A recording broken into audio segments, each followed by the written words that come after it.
ఈరోజు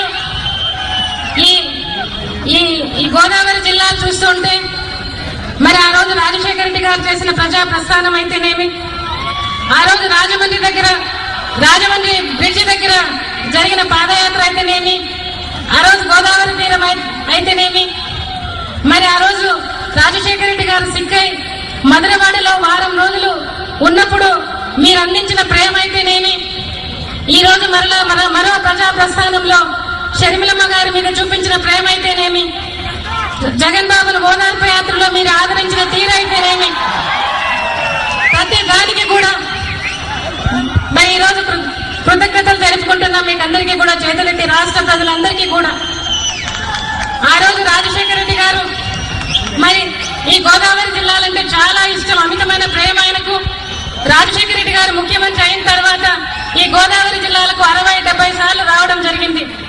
ఈ జిల్లాలకు ఈ జిల్లాల ప్రజలు కూడా ఆయన అమితంగా ప్రేమించేవారు, ప్రాణం పెట్టేంతగా కూడా ప్రేమించేవారు రాజశేఖర రెడ్డి గారిని. మరి అదే కాకుండా మరి జగన్ బాబు కూడా ఈస్ట్ గోదావరి జిల్లాలో ఆ రోజు వైఎస్ఆర్ కాంగ్రెస్ పార్టీని మరి పెడుతున్నట్టుగా ఆ రోజు మొట్టమొదటి ప్రకటన అనౌన్స్మెంట్ చేయడం కూడా ఇదే జిల్లాలో జరిగింది.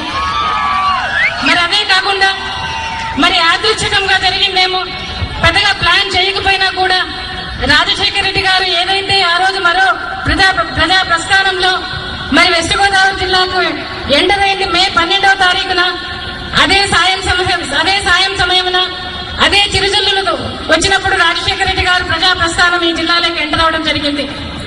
మరి అదే విధంగా మరో ప్రజా ప్రస్థానంలో షర్మిలమ్మ కూడా మరి మే 12వ తారీఖున మరి అదే సాయం సమయమున అదే చిరుజల్లుల్లో మరి ఈ జిల్లాలోకి ఎంటర్ అవడం జరిగింది. మరి పైనుంచి దేవుడి దయ, రాజశేఖర రెడ్డి గారి ఆశీస్సులు ముందుకు నడిపిస్తున్నాయని నేను అనుకుంటున్నాను ఇవాళ. మరి ఆ రోజు రాజశేఖర రెడ్డి గారు ప్రజా ప్రస్థానానికి వచ్చేక ముందు మరి ఆ రోజు బాగా ఎండలు, అప్పుడు 48-51 ఎండ ఆ రోజు రాజమండ్రిలో ఉన్నప్పుడైతే ప్రజా ప్రస్థానంకి వచ్చేటప్పుడు మరి నేను చెప్పడం జరిగింది, ఆ రోజు ఇంత ఎండలున్నాయి, కొంచెం ఎండలు తగ్గిన తర్వాత పోతే బాగుంటుందేమో అని చెప్తే రాజశేఖర రెడ్డి గారు నాకు ఒకే మాట చెప్పారు, ప్రజలు చాలా ఇబ్బందుల్లో ఉన్నారు, చాలా కష్టాల్లో ఉన్నారు, చంద్రబాబు నాయుడు గారి పరిపాలన చీకటి పరిపాలన, దాంట్లో ప్రజలందరూ కూడా రైతులు, పేదలు, రైతు కూలీలు అందరూ కూడా ఇబ్బందుల్లో ఉన్నారు, కాబట్టి వారిని ఓదార్చడానికి, ధైర్యం చెప్పేదానికి పోవాల్సిన అవసరం ఉందని చెప్పి ఆ రోజు ప్రజా ప్రస్థానంకు రావడం జరిగింది. మరి ఆ ప్రజా ప్రస్థానంలో తనకు కనిపించిన ప్రతి సమస్యల మీద, అంతకుముందు అధికారంలో ఉన్నప్పుడు లేనప్పుడు కూడా తనకు కనిపించిన ప్రతి సమస్య మీద కూడా మరి ఆయన సీఎం అయిన తర్వాత దాని దృష్టి నిలిపి అన్ని సమస్యలకు పరిష్కారం చూపగలిగారు రాజశేఖర రెడ్డి గారు. మరి అదే పరిపాలన ఇప్పుడు కూడా జరుగుతా ఉంది. చంద్రబాబు నాయుడు 2 పరిపాలన ఇప్పుడు జరుగుతా ఉంది రాష్ట్రంలో. ఇవాళ అదే రకంగా ప్రజలు ఇబ్బందుల్లో ఉన్నారు, కాబట్టి మరో ప్రజా ప్రస్థానం పేరుతో రావాల్సిన అవసరం ఉందని చెప్పి ఆ రోజు జగన్ బాబు జైలు నుంచి విడుదలవుతుందని చెప్పి, ఆ రోజు అక్టోబర్ 5th విడుదలవుతుందని చెప్పి మరి ఆ రోజు దాని రూట్ మ్యాప్ చేసుకోవడం జరిగింది. పాదయాత్రకు రావాలని, మిమ్మల్ని అందరినీ కలసాలని ఆయన రావాలనుకున్నారు, కానీ ఆయన విధిలేని పరిస్థితుల్లో రాలేకపోయినందువల్ల షర్మిలమ్మ మరి ఆ ప్లేస్ లో వచ్చి ఈ మరో ప్రజా ప్రస్థానం చేయడం జరిగింది.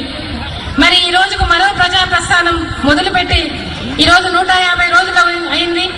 2000 కిలోమీటర్లు మరి నడుస్తాయి. వాళ్ళ పాదయాత్రలో ఎంతో కొన్ని లక్షల మందిని కలుస్తూ మీ అందరి కష్టాలు, బాధలు వింటూ ఈ రోజు రావడం జరిగింది. ఈ మరో ప్రజా ప్రస్థానం మరి ఈ రోజు కష్టంలో ఉన్నారని చెప్పి, బాధల్లో ఉన్నారని చెప్పి మాత్రమే ఓదార్చడానికి, ధైర్యం చెప్పడానికి మాత్రమే వచ్చిన యాత్ర ఇది. ఒక భరోసా ఇచ్చే యాత్ర ఇది.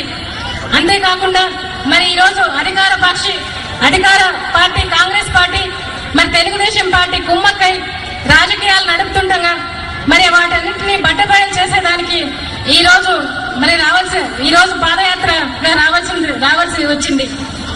మరి రాష్ట్రంలో రైతులు, పేదలు, కూలీలు మరి ఇంత ఇబ్బందులు పడుతున్నా, చంద్రబాబు నాయుడు గారు మరి పాదయాత్రలో అన్ని ఇబ్బందులు చూస్తున్నా మరి అవిశ్వాసం పెట్టనందుకు నిరసనగా ఈ యాత్ర చేపట్టాల్సి వచ్చిందని మీకు చెప్పడం జరుగుతుంది.